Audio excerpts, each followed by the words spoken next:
Hey everybody, Chris here, aka Dated. As you can see behind me, today we're going to be talking about my horror manga. As many of you, a very vocal many of you, know, I started a series about my horror manga probably half a year ago, maybe a year ago now, I don't even remember. And I was going to go through all my horror manga, shelf by shelf, and explain what I have, break it down author by author, and tell you a bit of the history of the manga and how you can find it yourself. I got through one video of that, never got around to doing the second one, and since then I've got a ton more manga, I've reorganized everything. It just made a lot more sense to restart the series, so that's what I'm doing. This is going to be episode 1. As you can see behind me, this is all of it. I'm only going to be looking at the Junji Ito stuff today, which is this shelf and half of this shelf. And after that, I'm going to go kind of moving my way down by, popular artists to the more obscure stuff, and give you guys the full breakdown of what's here. But this is all horror manga. This is not just my whole manga collection. This is just purely the horror stuff. So if you're a fan of horror manga and you want to know what's out there, how you can get it, what obscure things you can maybe look for, if you think you have a pretty complete collection and you want to find more stuff, you're going to find out about all of that in these videos. Not only do I have a lot of horror manga, I would say, in fact, I have, I would think, a complete English collection. I have at least one version of every English published horror manga. That, of course, being manga that is specifically designed to scare you or make you uncomfortable, something like that. I'm not counting things like, Tokyo Ghoul or, Death Note, something that has a horror element to it, or monsters, or just like edgy manga. I'm talking about like traditional, just purely about the horror manga. And that'll include works by artists who mainly make that type of manga, but may have branched out to other things. I probably have editions of their other work as well. But yeah, I've got pretty much every English thing you can get. I'm going to go through all of those, so if you're a completionist just looking to get all of the English horror manga that's out there, you're going to find out about all of it through this video. As well as if you want to know what interesting, obscure Japanese stuff you can get there is. You're going to find out about that in this as well. And I also have a number of signed items, a bunch of signatures. I've got figures and such that are related to horror manga, either figures of horror manga characters and scenes, or just general figures that are by those artists. So I'm going to get into all of that. And for this first video, it is the Junji Ito shelf. So I'll bring you in a little bit closer and I'll just go through each of the works that I have by Ito. Alright guys, so this is the Junji Ito shelf. So this is the entire shelf here, and basically this half of this shelf over here is all Junji Ito material. So I'm just going to go through what's on here, and I'm going to show you guys what I've got, tell you how I got it, and maybe give you a little bit of backstory about what it is exactly. So the first items on this shelf are all of the Viz kind of omnibus style collected works of Junji Ito. These are all currently in print, so I'm not going to pull them all out and show them all to you guys. They're pretty straightforward. They're things like Uzumaki, Tomie, Gyo, a lot of his more popular, longer format stories, as well as a lot of collected editions of a whole bunch of just short stories that he's put out over the years, some of his more popular material. There is also No Longer Human, which is another Viz published one. This one is not horror manga necessarily. This is Junji Ito's illustrations set to the story of another author. So this is something that's more for completion's sake. If you're just interested in horror manga and you see this one listed online, I would recommend picking up one of the other books before you would pick that up, because it's just not really horror. Moving down the line, we've got also Junji Ito's Cat Diary and Drifting Classroom. These, again, are currently published books that you can just go pick up.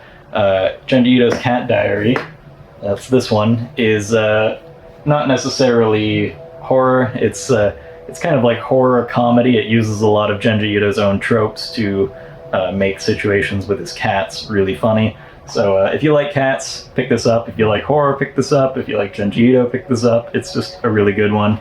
I think he's gone on record saying that this is, I believe, his most successful comic, which he said in a kind of bewildered way, I guess you could say, that he's been working on horror manga for so long, and he makes a comic about cats on a whim, and it outsells everything else. But this is popular for a reason. It's really funny and really adorable. So next up, we have a Japanese copy of Mimi's Ghost Stories. This is a series that I hope gets published in English soon, because I'm honestly surprised it hasn't already been. This is, I mean, it's a series of stories following a female protagonist named Mimi as she encounters various ghosts and other, like, horrifying entities, I guess you could say. It seems like something that would be popular in the West, similar to, like, Uzumaki. So I hope it gets picked up. I think it's a really good one. This is the Japanese printing that I have, just so that I have a copy of it until it comes out in English. It's got the original Obi strip on it. For those of you who don't know, these are very common in Japanese manga. It basically just advertises what this is, and sometimes it will say a bit about the book itself, or it'll advertise other works by that author that are coming out soon, or other books by that publisher. It's just a cool little thing to have. I try to get them when I can, and I try to keep them with the manga they came with. But yeah, this is a really good one. I recommend reading it, translated online if you can. It's really good. So this is the next Japanese volume that I have. I don't actually know the title of this one offhand, but this is a collection of Junji Ito's stories that are, and illustrations and things like that as well, not just manga, not just comics, but they're all centered around sort of teenage age school girls. It's kind of marketed at that demographic. This is a really cool book because not only does it contain a couple of stories in it, but it's mostly stories that have been written that Junji Ito's art accompanies, or just plain illustrations by Ito. So in that sense, it's kind of acts as like an art book. So even if you're a Western reader and you can't read Japanese, I would recommend picking this up just if you like his art, because it's kind of like a little art book. You can see it's just got some cool little pictures in it. These are more like almost character design type stuff. And these are stories that have these illustrations that have been created to accompany them. And then towards the end of the book, you'll find actual manga. This is the bathhouse, I believe it's called. You can find this in other compilations translated online. Yeah, just a very cool book if you're a fan of his art. Next up we have Museum of Terror, Volume 3. I've actually got 2 copies of this just because I found another one for a good price, so I picked it up, because it's not often you find these for a good price. I'll probably resell it or something at some point, or just hang on to it. I haven't decided. But this is a really, really, really hard to find book, and that is because it is an older book. It was published as part of a 3-book series, the first 2 containing Tomie stories. It's by Dark Horse, and this one is pretty expensive. I think I lucked out. I paid like $80 for this, maybe even less. Canadian dollars, so that's like $60 US. You're probably going to have to pay $150 or so for this if you want to pick it up nowadays. It's very expensive. You can sometimes find it with the first 2 volumes as well, so all the Tomie stories as like a lot, and you might get a better deal that way. If you need those stories still, that's the way I'd recommend getting this. But this is a really good series because it contains stories that have not been republished in any of the Viz collected volumes. So these are stories like the titular Long Hair in the Attic, a lot of Junji Ito's older stories, and some really good stories are in this one. So if you want to own all of Junji Ito's English published material, you need this book. It has things that are not anywhere else. Next up, we've got another rather rare one. This is Fleshcolored Horror.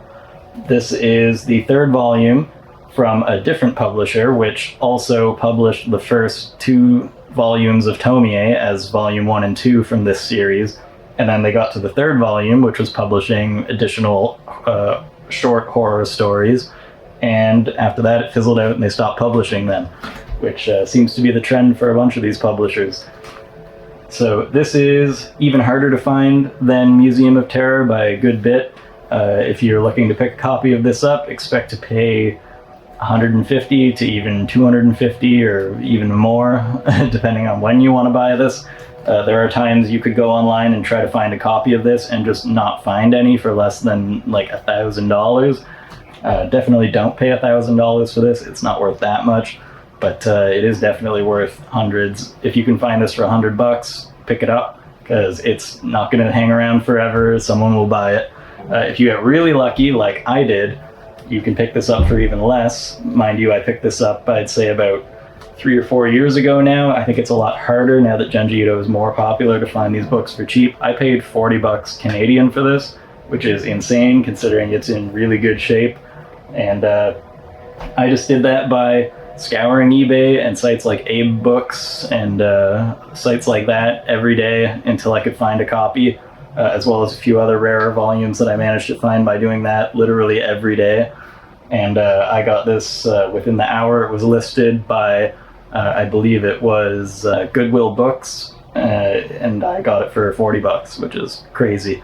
This is another one that contains stories that have not been published anywhere else. This differs from the volume 3 of Museum of Terror in that the first 2 volumes were both collecting Tomie. However, they were both from different collected series that have come out in Japan. So there is, you can see down here, this is the Junji Ito collection. So this is a lot of his older works collected in 16 volumes. And that is the series that this is a translation of. Whereas there's another series which came out slightly later than this one, which also collects Junji Ito's older stories, but in a different order, and I believe with some variants in which stories are in it. And that series is what Dark Horse was translating when they did Museum of Terror. And that series in Japan was also called Museum of Terror. So this is from the Junji Ito collection series.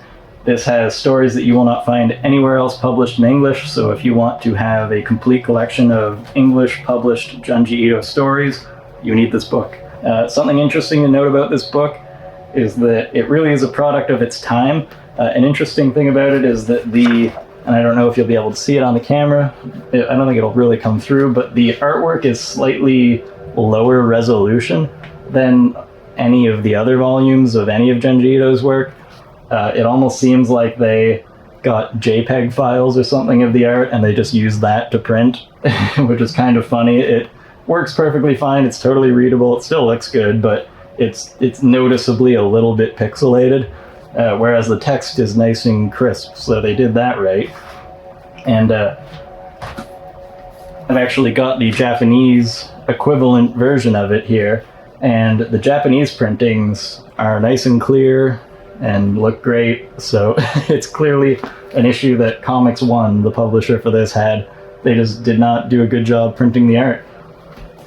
Which, to me, honestly, adds a bit of charm to this. It's kind of just a fun thing. It makes it feel even older and weirder and more obscure. It's also interesting that underneath the slipcover, whereas on the Viz volumes and stuff, you have all this cool black and white art, on this it's just plain text, nothing too fancy. Spine is really boring. And then on the front, it's just the black and white version of the cover. Plain white insides on the cover. It's an old comic, man. And this is also a product of its time. The fact is that it has been reversed. So it actually starts from the regular North American front cover to the back, as opposed to reading it in reverse order like Japanese manga is and most translated manga nowadays is. They actually mirrored all of the artworks so that you could read it front to back. I have also the Tomie from that same series. This is volume 2 from that series. I'm not particularly concerned about owning every different version of Tomie. I'm not going to get the Museum of Terror versions and this and that. but I just found this for a good price, so I picked it up. So this just gives you an idea of what the Tomie version or printing from that same series looks like. It's the same Comics 1. It also has the same slightly blurry artwork, which is kind of funny. This is without a doubt the rarest version of Tomie, but also the worst version of Tomie. If you're just looking for a copy to read, get the Viz one. It's bigger, the art's clearer. If you just want it for collection purposes, this is the most expensive version of Tomie that you could buy. It's the most collectible, so it's just interesting for that reason. Maybe one day I'll get volume 1, who knows. Moving on to some oddities, I have here, it's a game for the WonderSwan, which is a console in Japan, a handheld console that's black and white like the Game Boy original. This is basically like a video game version of an audiobook. You like play through a text-based game with like sprite illustrations, and it's an adaptation of the whole manga. The artwork on this is pretty unique. I don't think this artwork exists anywhere else, so it's pretty cool to have for that reason. That was the main reason I wanted to get this, especially with the box. Looking at the game itself, it's this little cartridge, this little case that's on it that comes off, and it's got this little booklet. Just a cool little oddity to have. I don't have the console to play it on, and I'm not particularly interested in getting it because I can't read Japanese anyways. But yeah, looks nice on the shelf as a fun little thing. Next up, we have a promotional bookmark for Smashed. Kind of a weird, obscure little thing to have. I bought it on eBay after the promotion ran. I think I paid like 30 bucks for this, which is honestly a lot for a bookmark. It's probably not even worth that. But I think it's just one of those things that once the few that have gone up online have sold after these promotions run, you're probably just never going to see them again. So I wanted to get one just to have it. It's just a neat little thing to have. Next, we have the Suichi Pop figure. This is the first Junji Ito Funko Pop that has come out. There are a number of additional ones that have been made recently. I've got them all on pre-order. I'll probably do a video about them when they come in. There's 4 regular ones that have come out and 1 exclusive Books A Million one that's come out, so there's 5 more in addition to this. But this is the one I have right now. This is the 2020 Fall Convention Limited Edition. There's also a Comic-Con version of this. The only difference is just what the sticker says. I don't know which one's necessarily rarer. I'd imagine the Comic-Con one probably is, but very cool to have. Next up, we have these art books. These are the Twisted Vision Junji Ito art book. I have the English and the Japanese version. The only reason for that is because I bought the Japanese version as soon as it came out, because it's an art book, so you don't really need it in English. And then Viz shortly after announced that they were going to be translating it and releasing their own English version, so I eventually bought that, and it's a nice hardcover version, so it's definitely the better version to have. But I've just got the 2. Why not? Pretty cool to have. Really great artwork in these. There's a lot of his, like, I believe he uses acrylic for his paintings, a lot of full color artwork in this, a lot of his cover art. Just a really, really, really good art book. Definitely grab this if you like Junji Ito's art. Next up down the line, we've got the Junji Ito collection on DVD. You can get this on DVD and I think also Blu-ray. I just grabbed the DVD copy because I don't have a Blu-ray player. This is just the DVD copy of the Junji Ito collection anime. It's a pretty polarizing series. I'm not the biggest fan myself. I think it doesn't do justice to the source material. But for completion's sake, I picked up a copy. Next up, we have some more Japanese volumes. This is Black Paradox. This is a series that is yet to be translated into English. I just wanted to have it just for the sake of completion. This is not my personal favorite Junji Ito story. I think it's actually probably one of my least favorite Junji Ito stories. It's one of those ones where he kind of leans into that sci-fi territory, and I honestly don't feel he's the strongest when he goes in that direction, both with this and things like Hellstar Ramina. I think he does his best work with sort of supernatural, atmospheric, themed horror like Tomie, Uzumaki, Lovesick Dead, Oshikiri, things like that. But nevertheless, still have it. I also have this Japanese printing of Smashed before it came out in English. It was just one I had for the sake of completion. I'm pleased to say now it's available in English, and it's a really fantastic compilation. So definitely pick up the English version if you want to read some good Junji Ito short stories. So next, you'll see this long stack of books here. This is the Junji Ito collection. This is a full set of the Japanese printing of this set. The English version of this set only goes up to volume 3, as I mentioned before. That's the Fleshcolored Horror series. This is the full Japanese set. I'll just pull a random one out so you can take a look at it.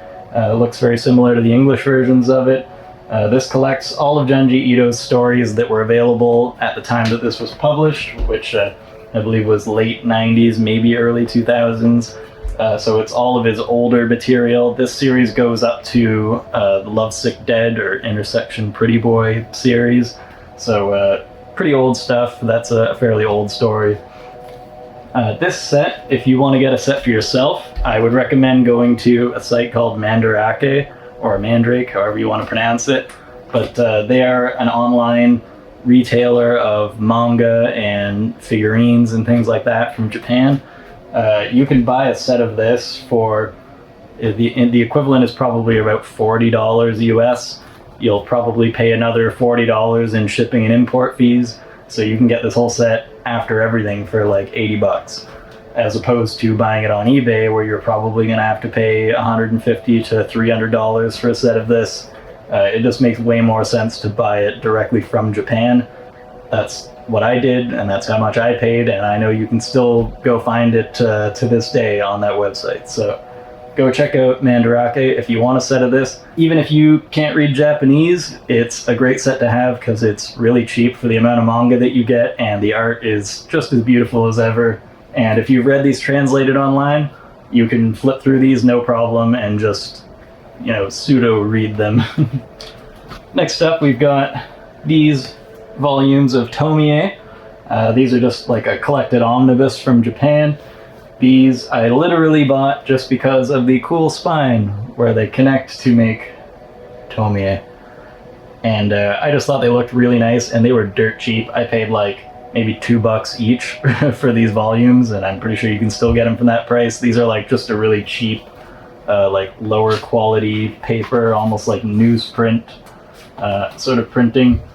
So these are, just cheap newsstand stuff from Japan for the sake of getting the work out there, as opposed to having the prettiest volume. In Japan, they definitely have more of a, I guess you could call it like a disposable culture for manga. There isn't so many people doing what I've done and just collecting everything and keeping everything they've bought. They'll just buy cheap versions of some manga and then donate them to the library after and things like that. So that's kind of what these are. They're just cool to have. They look nice. Next up, we have a collected version of Hellstar Rumina. This also has been translated by Viz recently into English. I got this before then, just for the sake of completion. Not my favorite Junji Ito manga, but definitely one of his more iconic ones, I guess you could say. So pretty cool to have. Next, we have a pocket-sized volume of Whispers in the Dark, as it was called in Japan. You'll know it better as Smashed. You can see the artwork on the back there that was used in the English version. I also have the larger version of this, but this was just a cool little pocket-sized one that I got before the English translation came out, so just a cool thing to have. Didn't cost a lot, so threw it into an order. Next, we have this Free Comic Day Viz issue of The Drifting Classroom that also features Junji Ito story from Smash.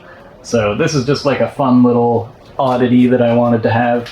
It's not often you'll see this format, this sort of like traditional Western Marvel DC comic style comic of horror manga, and it's got some Junji Ito in it. So picked this up online very shortly after the event ran. I don't know if you can still get these now or what they cost. I haven't looked, but I'd imagine they're somewhat scarce and are probably going to get scarcer.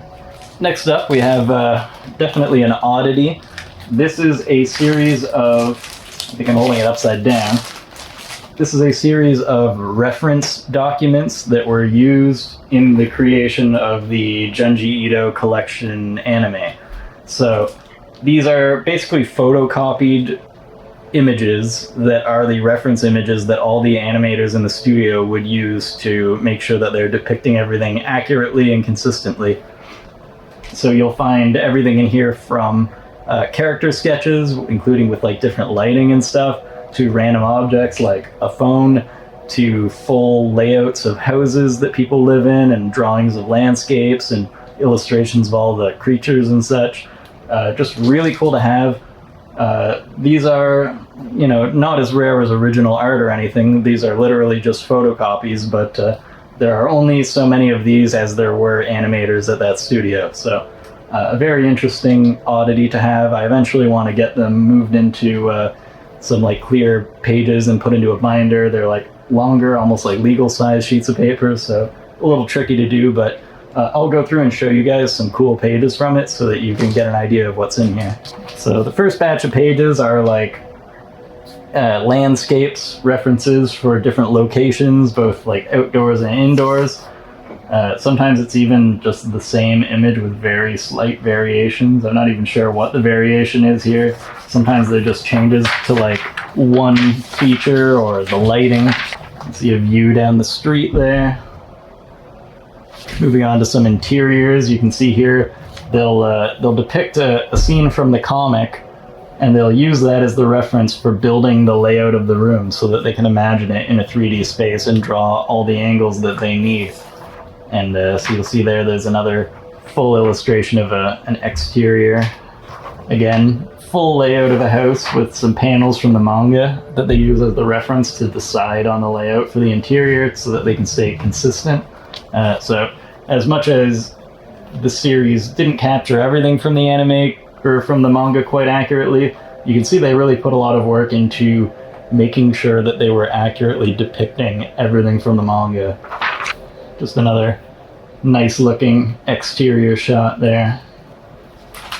Moving on to some character art, you can see their character reference sheets, including different mouth positions, different facial expressions, close up on certain features like the eyes. They would even have ones with different lighting on them so you can see how the shadows would be cast. Some like full character height ones there. You can see another character here. Here's a popular one, the Slug Girl. That's a very cool one. It's even got these full cel-shaded colored images to use as reference. There's the toad from the Suichi story. One of the slug from Slug Girl. It's got an interesting expression on his face. So yeah, very cool little thing there. If you guys want to see more of these documents, let me know in the comments. I could do a full video eventually, maybe of me just flipping through each page so that you guys can see everything that's in here.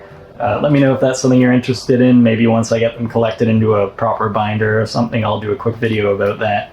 So that brings us to the last item in my Junji Ito collection, and that is this Unbox Industries Junji Ito Frankenstein figure. So this is the box, and it's got this door on the front so you can open it up and see Mr. Frankenstein's monster here.